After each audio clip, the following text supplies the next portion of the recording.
Who's eating lunch? Who's finishing lunch, but who is a professor in the Department of Geography and the Women's Gender and Sexuality Studies program here at UConn. He's doing a lot of really interesting work in a number of areas pertaining to LGBTQ studies. We're very excited to have him, and I'll go ahead and let him get started because I know he has a lot of stuff to share with us today. Thank you. Yeah, so thank you. Hey y'all, it's out to lunch series, okay? So I did bring my lunch. Hi everybody, I am Debanuj.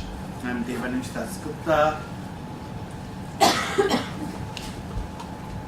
assistant professor in geography and women's gender and sexuality studies. And I'm very, very honored to be at the Rainbow Center.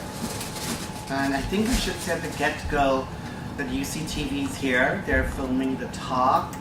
I'm very honored, but I forgot to get a haircut this morning, so I'm very glad that I'm being shot from a distance. It's front up and not looking great today. Just being fun.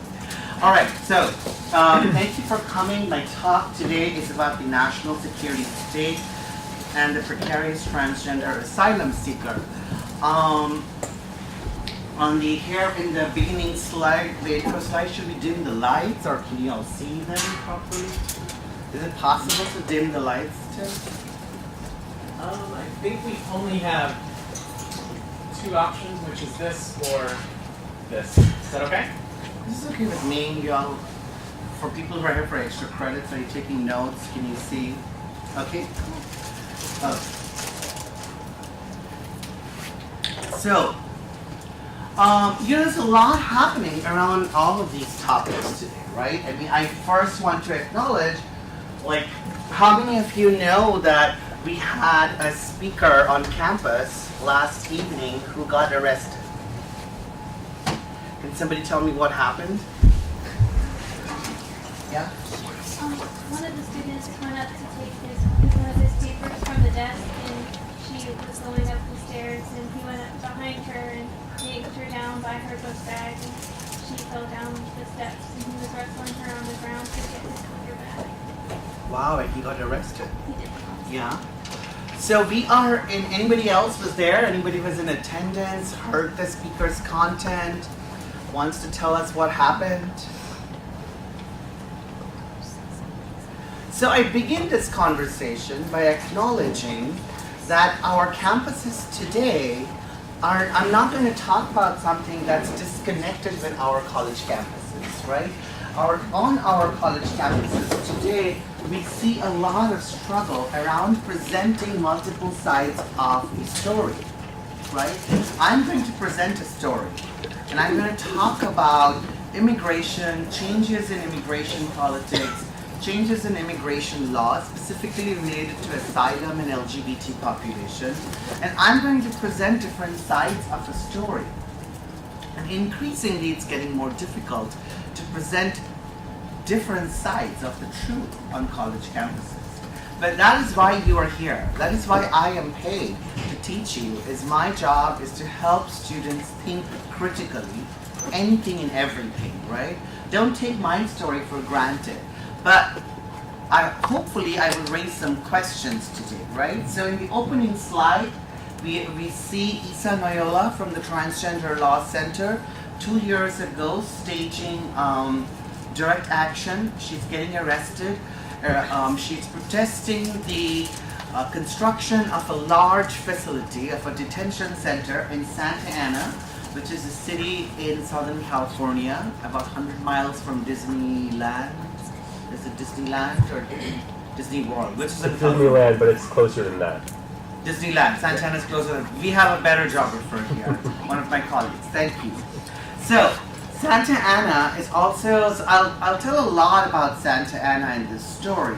So here is a protest, one of the protests that I have been documenting, ongoing protests, and this is Isa Noyola from the Transgender Law Center. Now, before I go into the story, I really quickly want to give my three main objectives, and the fourth one is kind of my overall arch. But one of my three main objectives for this talk, right? To show how detention and deportation is an ongoing part of the US neoliberal nation state. It's a very big word, and I'm going to break it down for you. Broadly speaking, neoliberalism is a form of social and economic rationality that assumes that free market, as in unrestricted competition among individuals as well as corporations, is a good thing, right? It doesn't believe in public expenditure in traditional areas such as food, housing, shelter, which in this country we've come to know as public welfare. So the elimination of different welfare provisions, along with unrestricted movement of goods and capital. However, a huge restriction on the movement of people. Money and goods can travel across borders very freely. However, people, there's more and more restriction around the movement of people across borders. So there is, from the get-go, a relationship between border security and neoliberalism, right? And I want to show how gender misrecognition, how the issues of transgender rights, transgender identity is related with this form of neoliberalism and securitization of space. So that's the third one, to highlight how trans migrants are resisting this form of heightened securitization of space. Now, what is the securitization of space? I'll come to that really quickly. But broadly, my aim here is to help us have a conversation through the story of transgender asylum seekers and their fight against detention and deportation. Through this small story that I'll share, I want us to broadly think about the relationship between transgender rights and human rights. Broadly, LGBT rights and human rights. They have an interconnection, and globally, what are the conversations that we are having at this intersection, right? So three main objectives, and I'll kind of run them through. Before I wander out too far, how did I come to this project? There is a longer story behind this project. I lived in New York for 10 years before going to grad school, and I was on the board of the Queer Immigrant Rights Project, QVIR, right after September 11th. There was a heightened detention and deportation in most of New York City. Undocumented immigrants, queer immigrants who were applying for political asylum were unsure if they were able to get asylum. We were really afraid about our lives. And this kind of extreme precarity creates isolation among the lives of LGBT immigrants. So to end this form of isolation, the Queer Immigrant Rights Project was formed, and it brought together LGBT asylum seekers to provide mutual peer support, right, to each other. So over here you see our banner, and over here you see many of us participating in 2004 in a rally against the Real ID Act, and I'll talk briefly about the Real ID Act. The Real ID Act was passed right after 9/11 under President George Bush, that allowed for a lot of changes in immigration law and a huge, broad sweeping changes in laws that affected our civil liberties, right? Including spying, maintaining large databases about our fusing databases. Previously, the government could not access or fuse our health records with our credit records. So there are large data centers now around the country, 72 of them, that merge our databases. So the Real ID Act called for changes in immigration law because many of the immigrants many of the men who drove the planes into the Twin Towers were identified as immigrants. One of them had actually received political asylum. So the whole conversation was about how the generosity of the United States in offering political asylum was being taken for granted. And so what Real ID Act did was, Real ID Act changed laws related to political asylum. It made receiving political asylum further difficult. It asked for a heightened number of proofs. The judge could ask any number of proofs for you to prove your persecution. Now imagine if you were being raped and beaten and killed in your country, you don't carry with you your proof. You just board or cross the border in any form. You try to reach to a place of safety. So these were some difficulties that was introduced. But I came to this work through my personal experience of being an immigrant and doing queer immigrant rights organizing in New York right after 9/11. Now, one of the big things I want to argue is that what we see in present day around immigration and the conversations around border security and changes in refugee laws, it's not a drastic break from previous US presidents, right? What number 45 is doing, and I will not actually use this person's name because I'm trying to have a good day today. So, like I said, I'm going to give my perspective of the story, right? Part of which is not taking this person's name. So number 45, there is this assumption that many think that number 45 is doing is a drastic break from the past. And that is not true. Especially when it comes to US immigration politics, especially when it comes to thinking about asylum seekers and refugee law. We have gone through ups and downs in the history of the United States, right? And since 9/11, since the passage of the USA Patriot Act and the Real ID Act, what we see is the conflation of national security and immigration policies, right? Because what we have done is, what George Bush onwards has done, is it has mixed national security measures with immigration. The figure of the immigrant has interchangeably become the figure of the terrorist or the figure of the criminal immigrant, the drug dealer, right? So these two figures have very successfully replaced or have come to frame the conversation around immigration law. And not much has changed under President Barack Obama, who actually was called detainer-in-chief. Barack Obama detained the largest number of immigrants in the history of the United States. No other president has detained and deported as many immigrants as Barack Obama did. So this is not a huge break from the past. Rather, it is a continuation of past trends. When we are to think about this political conjuncture and how the conversation around immigration, national security, refugee, and asylum law is being framed, the first myth I want to break is what number 45 is doing is nothing drastic. It is a continuation of past trends. So, having said that, let me quickly go through some stuff. So, earlier this year, number 45 proposed border security and immigration enforcement improvements, right?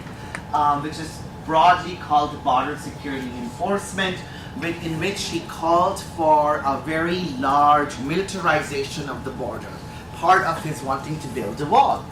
Can you hear me? So, and very soon after that, he introduced protecting the nation from foreign terrorist entry into the United States, which is popularly called the Muslim ban, which was banning people from 7 countries to enter the United States, including if they were green card holders, permanent residents, that they would be barred from leaving or re-entering for a temporary period. So this Muslim ban was contested on March 6th. His office issued new directives, and under the new directives it was said, okay, we're going to gather data from foreign countries in order to assess what additional information is required to permit visa entry for immigration relief, specifically from these 7 countries, right? So this is a very targeted approach towards not only is it racially profiling people, what this does is it gestures for us that United States immigration enforcement is not just an issue of the US government, But the US government has set up transnational linkages across border security procedures. The data gathering that is happening from foreign countries, US shares and is in relationship with multiple countries where data about individuals who are entering and exiting the US is being shared, right? And through that, there's modeling being done to predict who could be a potential terrorist, right? So under these new broad changes, what shows up is, okay, so very quickly, under the National Foreign Terrorist Entry Executive Order, it does exclude refugees, asylees, and permanent residents. Although the US has changed its refugee policy since then, but refugees who are already refugees and asylum seekers will be exempt from this investigation. Now this shows us a tension between refugee politics and which is a part of the international order, and politics of a nation state, a sovereign nation. And this goes to the core of one of my disciplines, political geography. Because every country, every sovereign country has the right to decide who gets in and out of their borders. That is how we live, that is how we know that a country is a sovereign country. But post-World War II, we no longer live in what we used to call a Westphalian world. Post-World War II, the world got together and said, we don't want this kind of destruction. We want some international standards for peace and justice, right? We see the formation of the United Nations. So at the core of immigration and asylum politics, you see the paradox between the nation and its sovereignty and international standards, right? Because what happened was part of the UN formation, part of the writing of the Human Rights Convention was also writing the United Nations Convention on Refugee Rights, right? Which is broadly called the UN Convention on Refugees. The world came together and came to some agreement about the elimination of torture against people, and that people who were being tortured or persecuted, broadly marked as refugees, had the right to escape, had the right to seek asylum in other countries. However, whether another country would give you the refugee recognition or asylum, whether you get to enter another country or not, that is the paradox between the sovereign nation and the international order, right? So, geographical paradox 1 that frames the lives of asylum seekers and refugees is the conflict between the nation state and international law, right? So number 3, what I want to point out, I wanted to point out the relationship between the tension between border control and international law. Number 4, we have to keep in mind that while some refugees and asylum seekers are exempt because the United States has signed on to the UN Refugee Convention, technically refugees who are already marked as refugees are exempt from the Muslim ban. They have to be exempt because they are marked as refugees and asylum seekers. So that's a good thing. But the bad news is there is already detention, deportation, securitization of the border. So there's already mechanisms in place that makes it really difficult to enter the United States and seek political asylum. So this policy is called the Deterrence Policy. Border security or inhuman conditions in detention centers is what we call the Deterrence Policy. It is there to deter future asylum seekers, future immigrants to come into the country. If you have terrible, terrible border security, if you have people with guns, if you have terrible inhuman detention conditions, those stories circulate within immigrant communities and it deters future immigrants from coming into the country.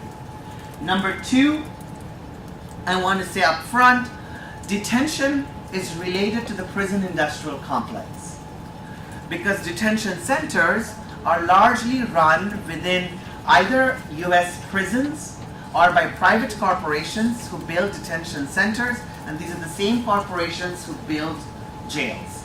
So these are private corporations who are making profit out of people in jails and detention centers. And detainees, big difference is detainees are they're being administratively held. They're not criminals. They have just violated immigration procedures and they're not criminals. They're being administratively held for administrative procedures.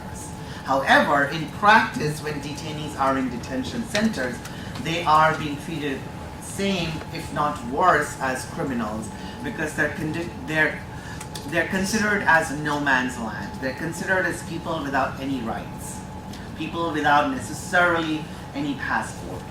I might be from India, but if I'm in detention on US soil, I violated US law, and I am in detention center. The detention center is within the purview of the US nation state, but it is holding a set of bodies that are considered kind of stateless. Okay? So prison industrial complex is what, the building of the prison industrial complex is one of the driving factors for detention.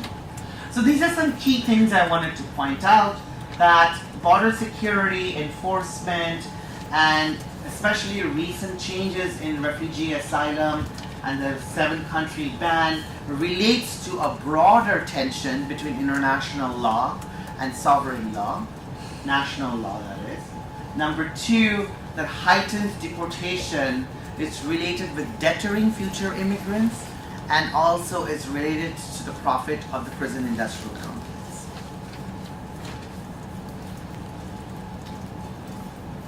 So I talked about this, broadly, how borders, territories, and sovereignty is related.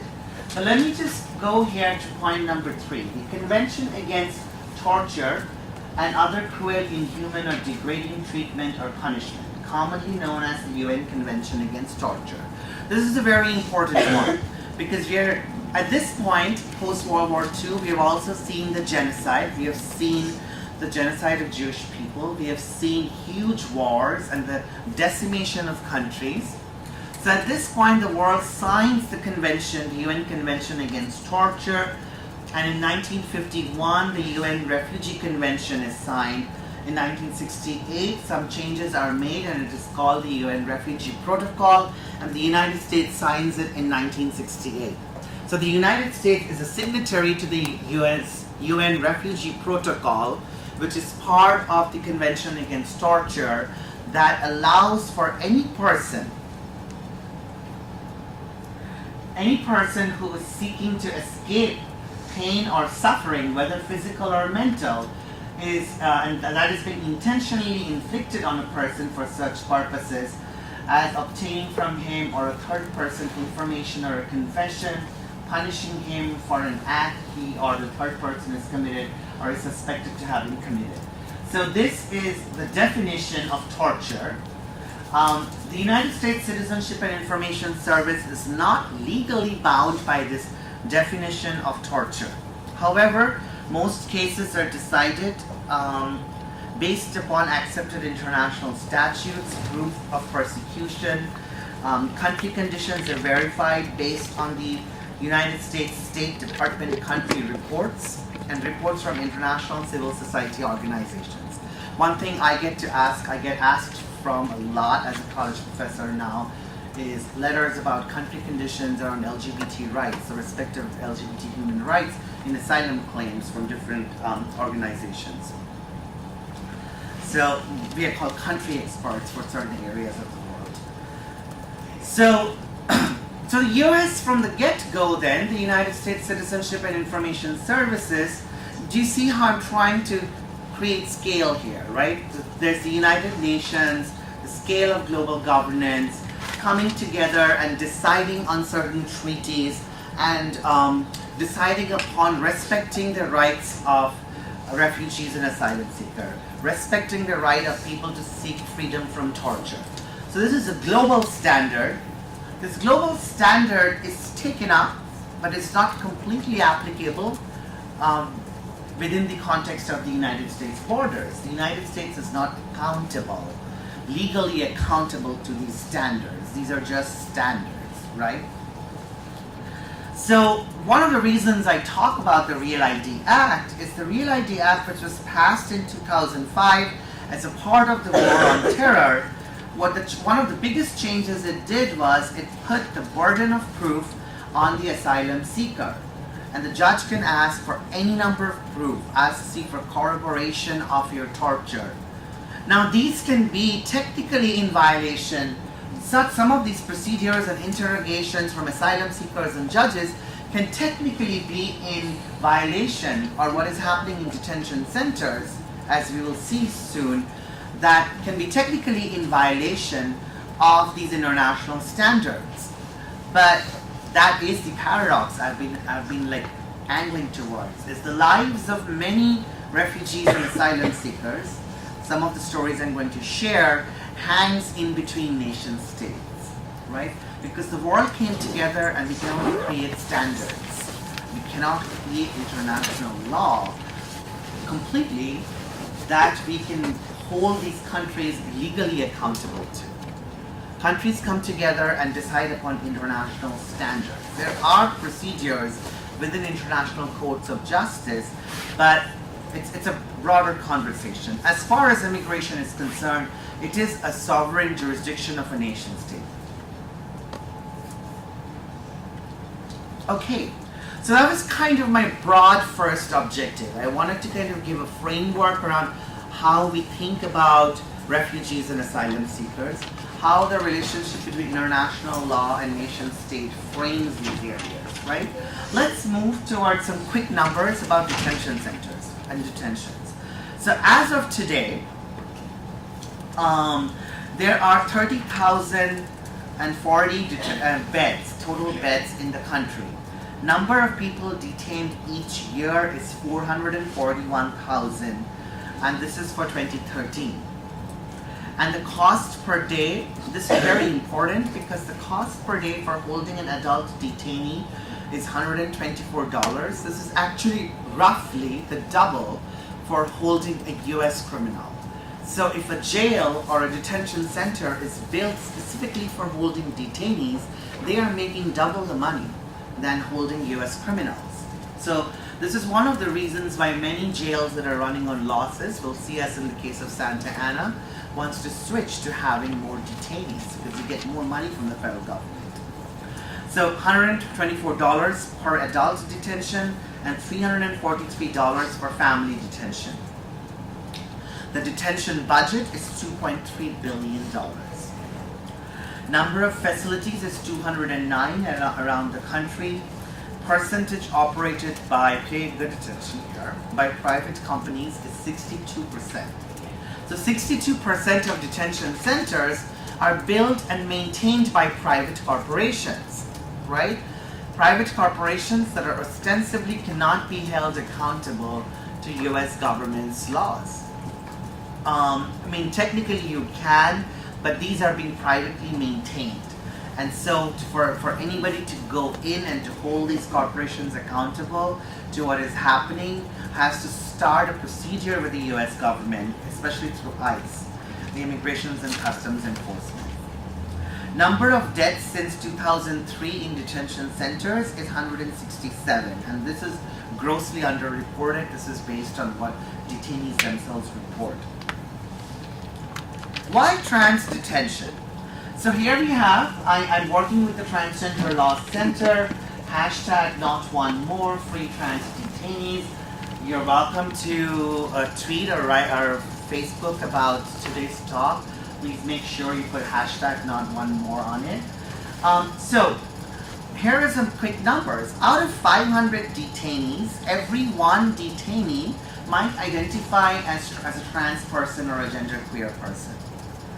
However, which is still a large number, however, out of 5 victims of sexual harassment within a detention center, 1 victim is a trans person. So high proportion of violence against trans people in detention centers, right? And it's often because of misgendering. Because when a trans person is brought within the detention center, often they're put in the wrong cell. Many trans women are put in the men's cell, and then they are actually subjected to further gaze and violence within the detention center.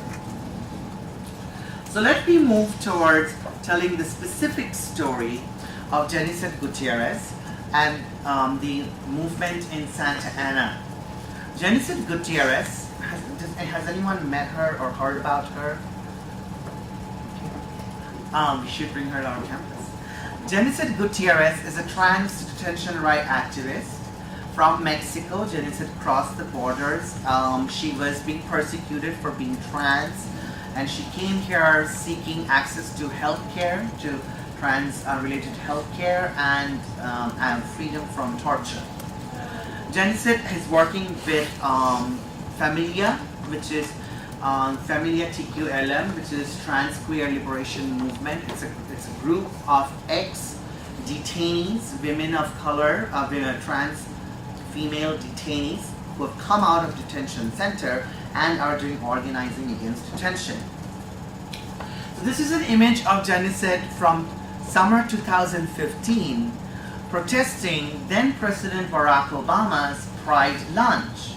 Barack Obama at this point was giving us a list of things that we have achieved, the progress that we had made under his presidency for LGBT rights. And arguably we won a lot of legal battles that are now being reversed under Barack Obama. And while Barack Obama, then President Barack Obama, was giving a list of all the victories, Genesis, who was at the White House party, stormed and started yelling at the president, the then president, President Barack Obama, please free trans women from detention center now. Because that was one issue no one was talking about, including other LGBT rights organizations.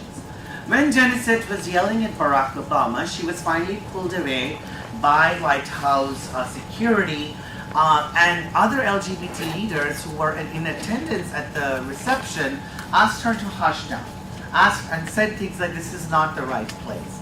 And Barack Obama said, not in my house, not when you're eating my food and drinking my champagne, right? So this scene, for me, is very telling of how a refugee or an asylum seeker should behave, right? So if a refugee or an asylum seeker stands up for their rights, then we start thinking of them as an angry person. Not in my house. In my house, if you're eating my food and drinking my wine, you should be forever grateful. You should never have to protest the nation state. So Genesis' politics and Genesis' protest against transgender detention shows us the limits of thinking about LGBT rights as a way of through a progress narrative. Shows us the limits of LGBT progress, right? Because for every right we win, somebody is being left behind. And now we can see for every right we win, every right will be unwritten potentially by another president. So I want us to think also about the limits of legal victories. When we think of gender and sexuality-based struggles, how limited is our imagination when we only think of law, and when we only think of changing legal statutes, and how limited and who is benefiting from the changes in law that we are fighting for. So as we saw in the numbers, the large numbers of trans detainees are in detention center and are victims of sexual violence in detention centers. In 2003, Victoria Ariano, trans detainee from Mexico, from El Salvador, she died in detention center for lack of care. She was dealing with HIV-related complications and asking for a medication, and the police officers at the detention center had her chained to her bed. And as she was throwing up and asking for her medication, the police officers gave her aspirin. And the clinical social worker at the detention center said, you know, you got it because you were doing it with anybody and everybody. You better live with it, right? So So this is the kind of torture, abject torture, that is done on the body of a trans detainee. She was 23. Victoria Ariano died in 2003. And several of other detainees, trans detainees who were in that detention center, in the Trans Detention Center in Florida, actually staged hunger strike, and there were major investigations into the Trans Detention Center. And ultimately the Trans Detention Center had to be shut down because of other things, because of financial dealings and dealings, but also of these major human rights violations that were happening in the detention centers. So why am I interested in modes of protest that trans detainees are engaging in? First, remember I'm a geographer, right? So I consider the detention cell, the detention center, as a secret space of the national security state, right? I mean, we see orange is the new black. We see a jail, but we really don't see a detention center. So what is going on in detention centers with undocumented immigrants is outside the purview of the US public culture. It's outside the view of you and I.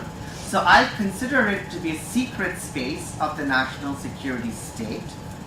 But the restaging of the trauma that trans activists are doing in public spaces, I consider that as a respatializing of their trauma, right? The trauma that Victoria Ariano is going through, the eraser of her narrative, of her story, is happening in secrecy, in private, outside our eyes. But trans activists not only are fighting for the rights of detainees, but what they're doing by enacting the torture in public spaces, as in the die-in this case, they're respatializing the trauma. They're making us see that which we cannot see.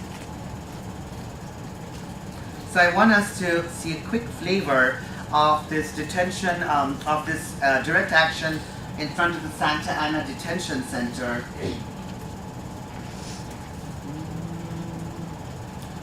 I don't know.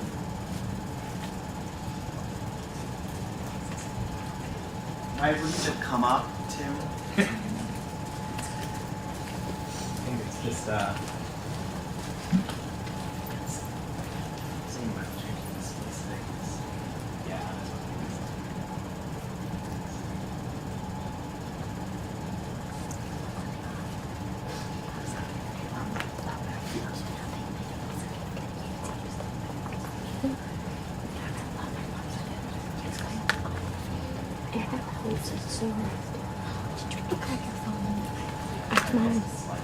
screen protector. I know.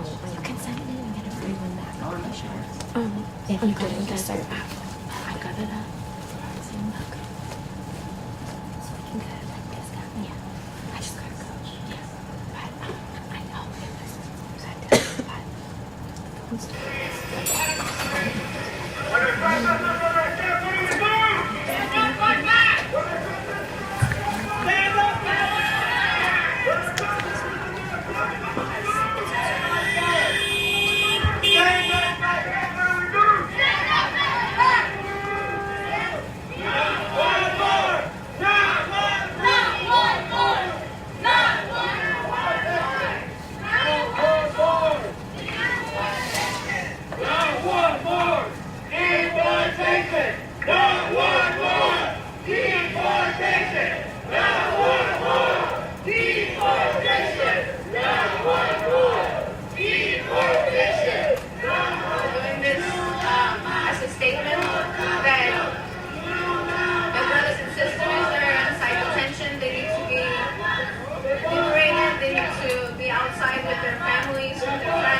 So that was in front of the Santa Ana Detention Center,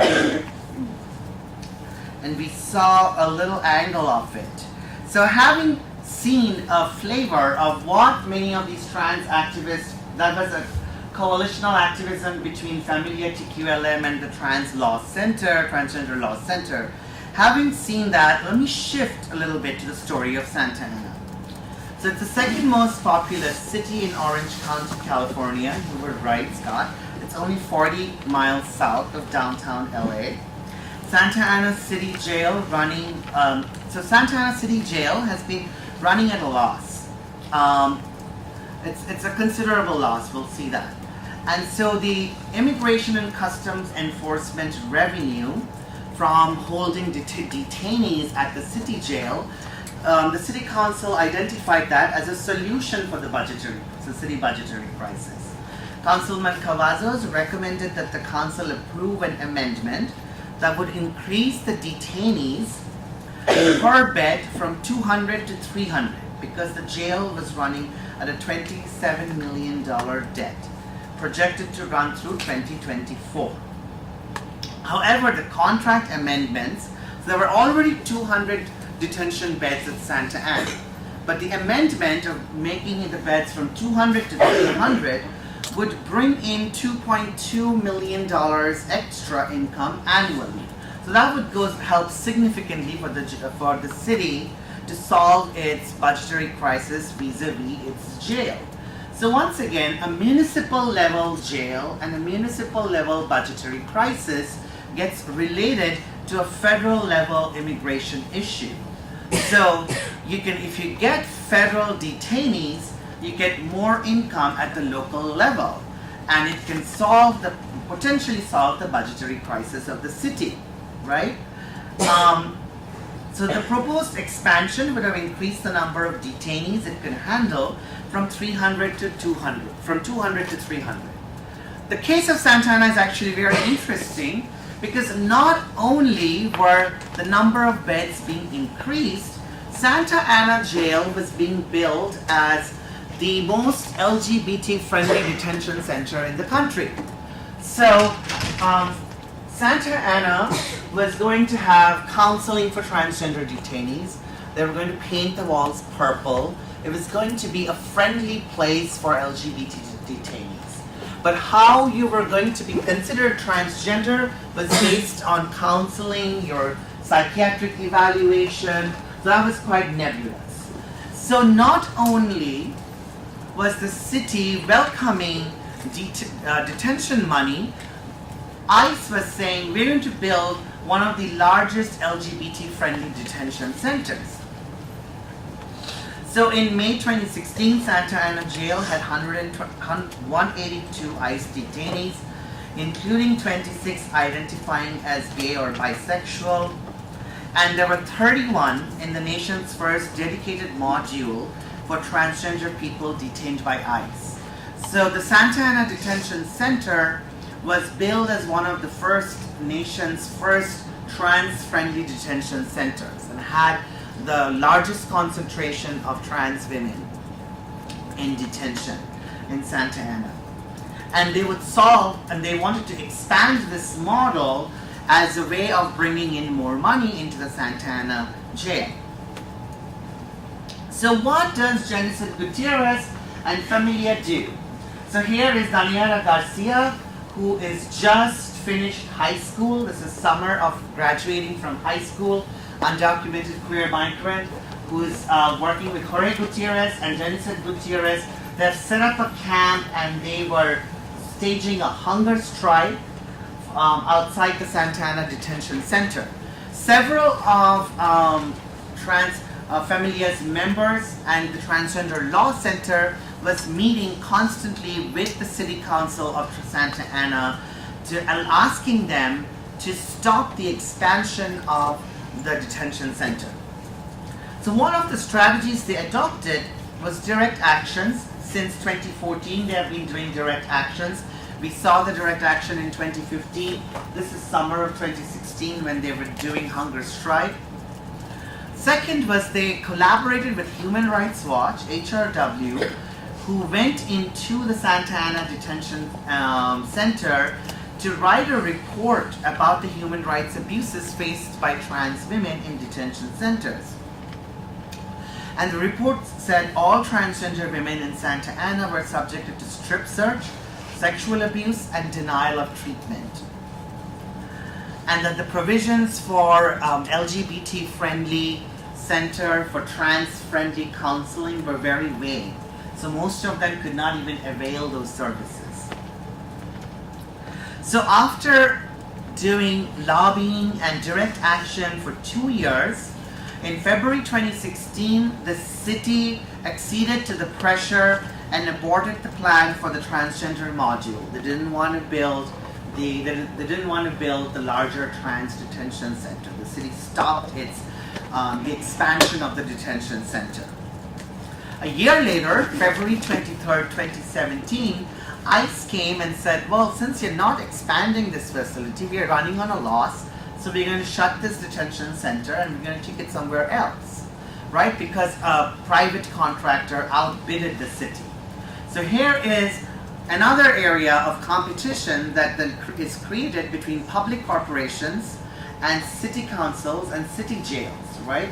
City and municipal jail and public and private companies are in competition to get detention centers and to build detention centers to maintain them in order for profit. So indefinite detention and its relationship with asylum and refugee rights, especially for transgender asylum seekers, what have I been arguing? First, I want to show you how in the asylum procedure, gender misrecognition is written into asylum law, right? It is also written into the detention system. We saw some of the struggles of trans detainees once you're inside detention center. Now I want to talk a little bit about the asylum procedure, receiving political asylum on the basis of your transgender identity. So this is a flyer from a play that I helped co-produce when I talked about being on the board of the Queer Immigrant Rights Project. And this play was called Tara's Crossing, based on the life experiences of a detainee, ex-detainee from Guyana, trans detainee and asylum seeker from Guyana. And the playwright interviewed the asylum seeker, and based on her interviews and then based on her court verdict and on her testimony, the play was produced called Tara's Crossing.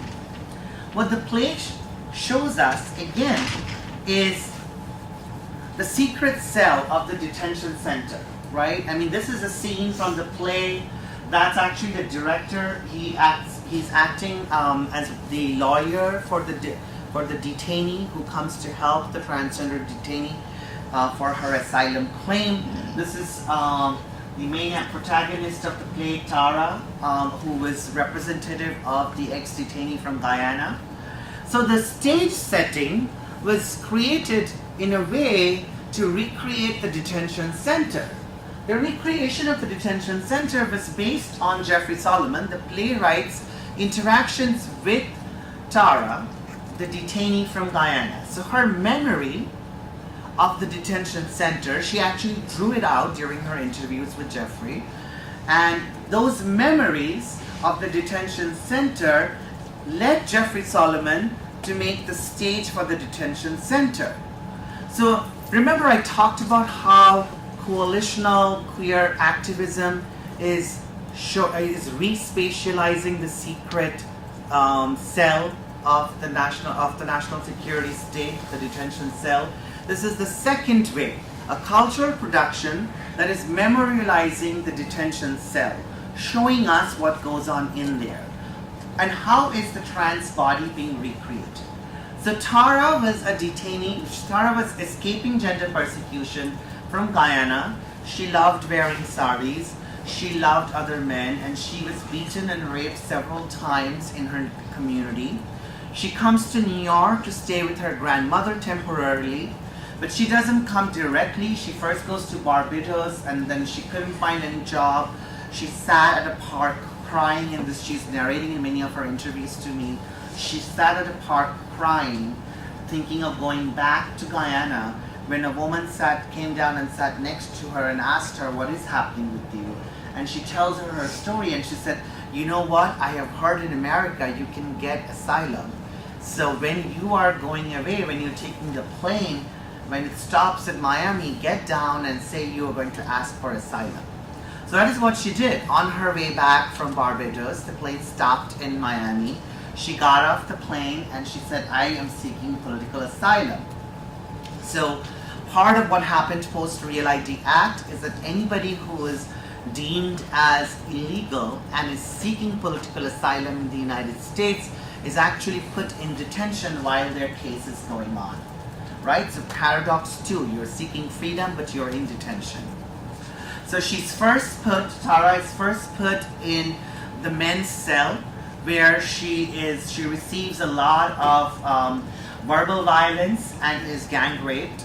And then she's put in single cell occupancy where she's just by herself, shackled, and no stimulation. So I want us to imagine ourselves in a small room that's mostly dark, shackled with no stimulation.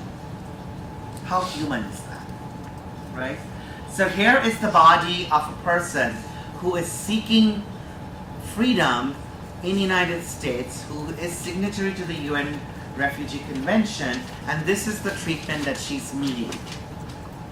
So enter Jeffrey Solomon's character, the attorney who was sent to her by an LGBT immigration organization that works to provide pro bono, free legal services to queer asylum seekers.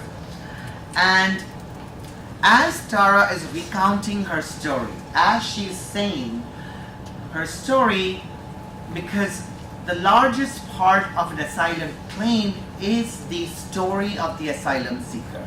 They have to narrate the traumas, they have to narrate the tortures that they have faced, and they have to prove the intention of the torture.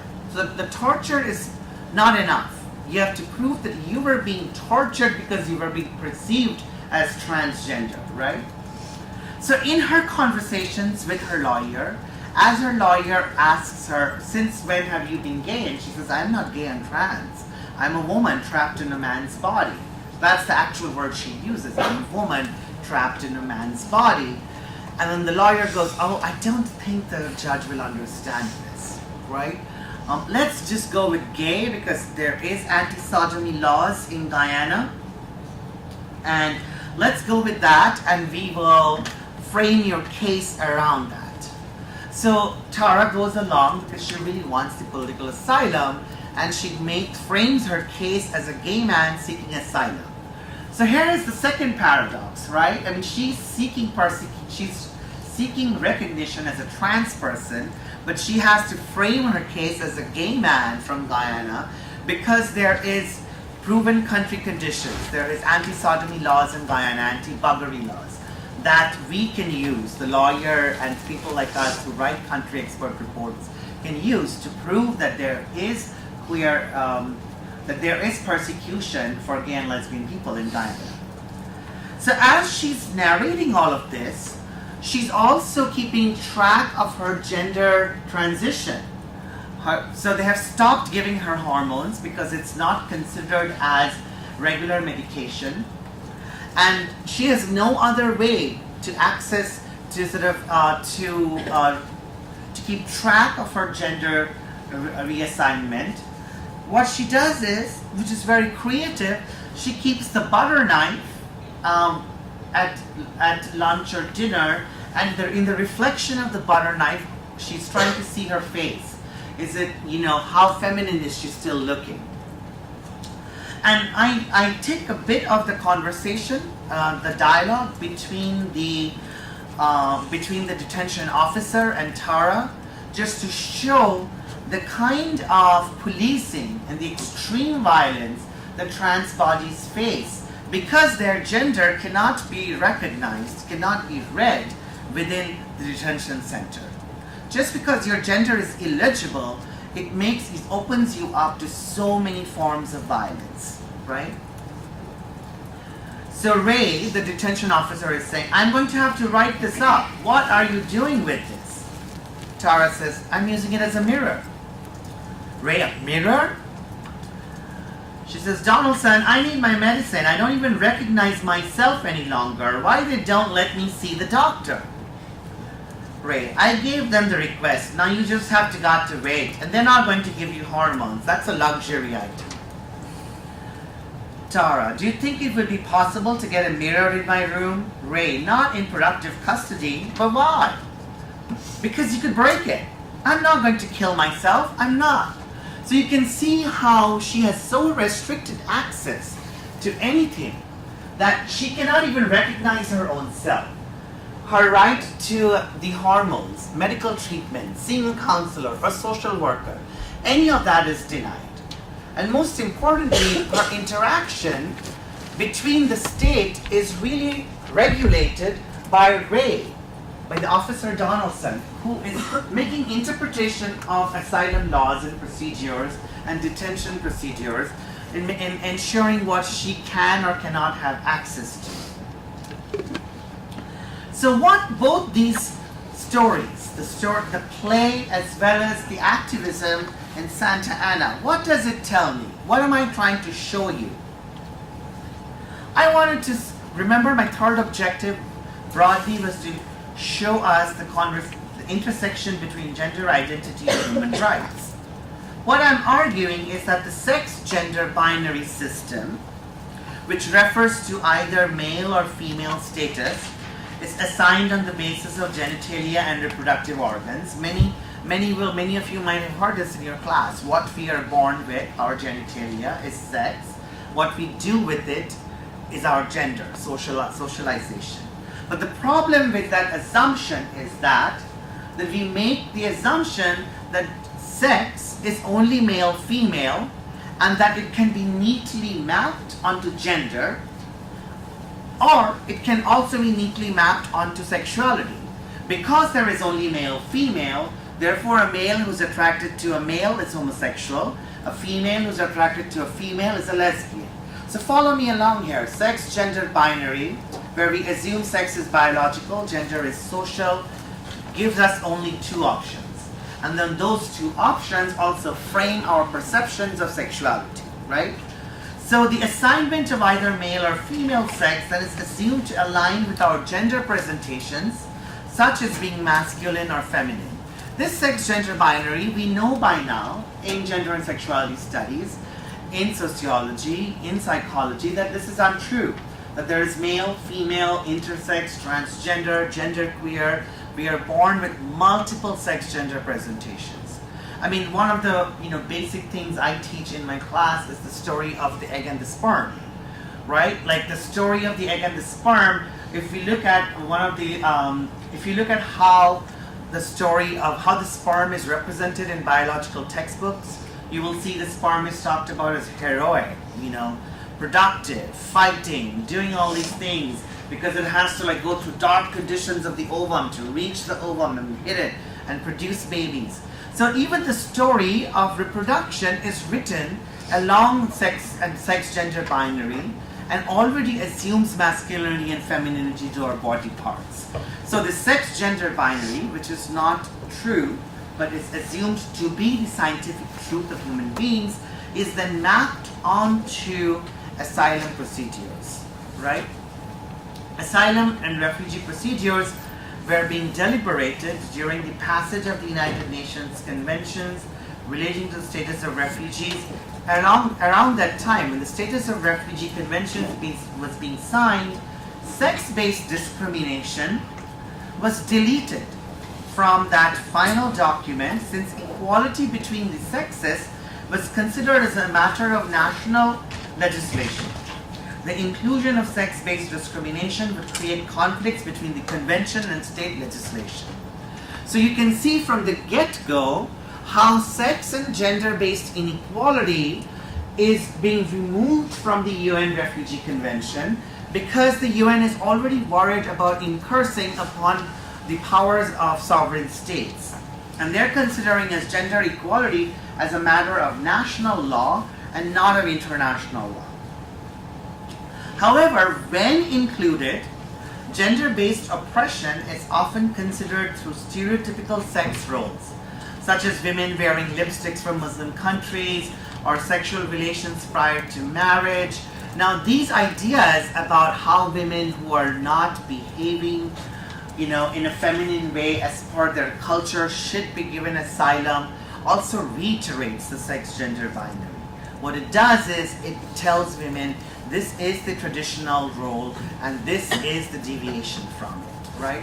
So we can see how from the get-go then sex gender binary is written into international refugee law and then frames the body of the refugee, the trans refugee in my case, at multiple levels, right? We looked at the story, the violent death, the violent torture, and the remaking of the trans body as a gay male body in the case of Tara's Crossing.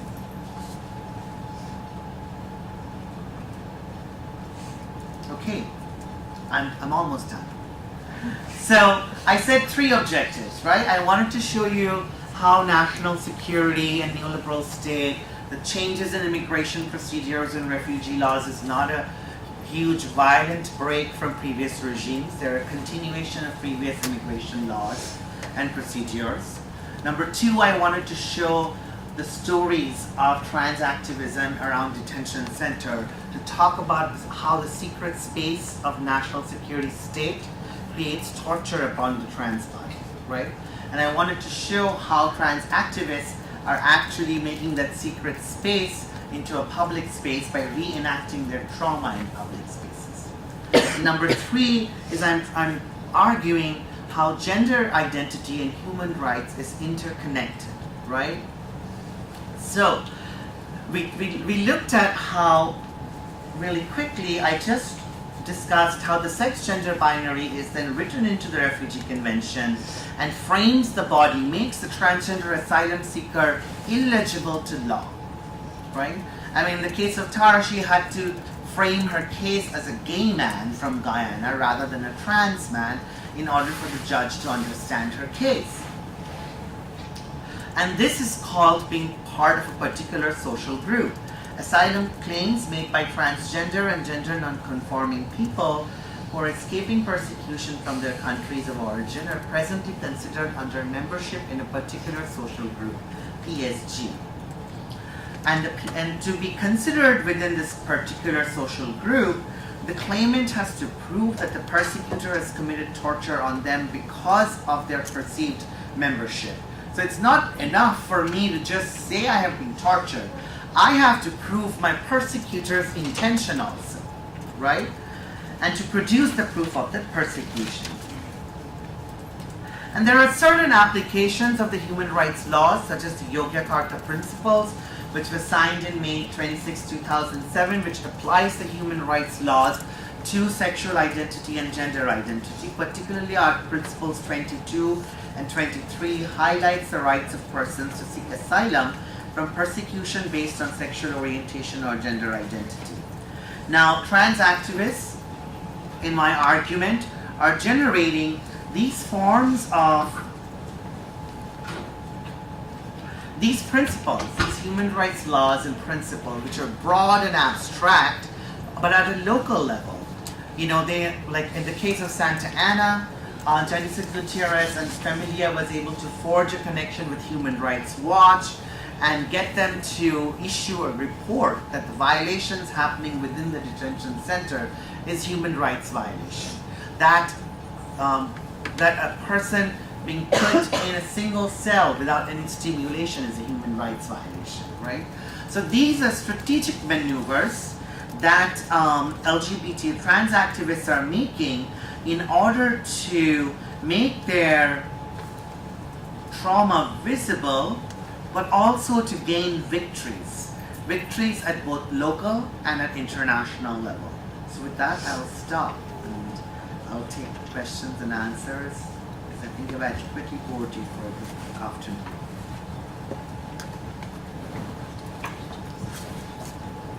Hi, yes. Can you tell me your name, please? Anissa, will this slide be posted online now? Sorry? Will this slide be posted online? Will this slide be posted online? I think just the conversation, the talk, so some of it might be in the video too. Yes. Thank you for asking. Anything else?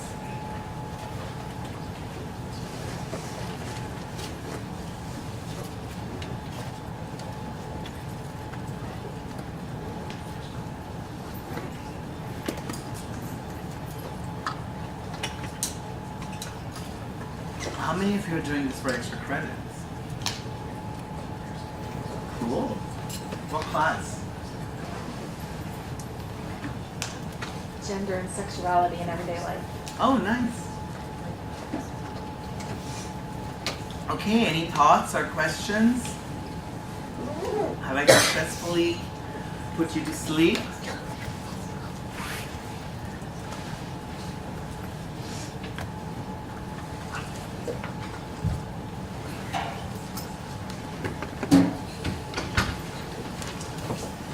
Okay then. Yeah, so if there aren't any questions, thank you, Dr. DasGupta. So for those of you that haven't been to the OTL series, we have a couple review cards just because we like to get thoughts on inclusivity and programming and these sort of things.